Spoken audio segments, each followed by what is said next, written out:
कायद्यासमोर नातीगोती आणि पक्ष नसतो, कोण कुणाचा नातेवाईक आहे म्हणून कुणाला सूट नसते. पुण्यातल्या रेव पार्टीवर सुधीर मुनगंटीवारांचं विधान. रेव पार्टीचा बनाव करून खडसेंचा आवाज दाबण्याचा प्रयत्न, स्वायत्त यंत्रणांचा गैरवापर सुरू, सुषमा अंधरेंचाही आरोप. प्रांजल खेवलकरांना ताब्यात घेणं राजकीय षडयंत्र वाटतंय. गिरीश महाजनांवर आरोप केल्यानं बदला घेतला का? प्रायव्हेट पार्टीला रेव पार्टी म्हटलंय का? हे पाहावं लागेल. अंजली दमानियांकडून सुद्धा शंका व्यक्त.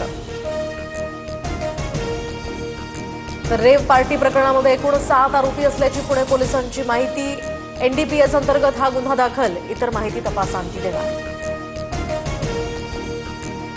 नागपुरात स्वर्गीय भानुताई गडकरी मेमोरियल डायग्नोस्टिक्स सेंटरचं फडणवीसांच्या हस्ते लोकार्पण. कमी खर्चात उपचार या ठिकाणी करता येणार, फडणवीसांची माहिती. पंतप्रधान मोदी विष्णूचे 11वे अवतार. कौतुक करताना राज पुरोहित यांच्याकडून मोदींची देवासोबत चक्क तुलना. तर मोदींनी ट्रम्प यांचा फोन गेल्या 3 महिन्यांपासून उचलला नसल्याचाही दावा. साताऱ्यातील धोम आणि कण्हेर धरणातनं पाण्याचा विसर्ग वाढवला. वेण्णा आणि कृष्णा नदीच्या पाणी पातळीत वाढ. नागरिकांना सतर्कतेचा इशारा.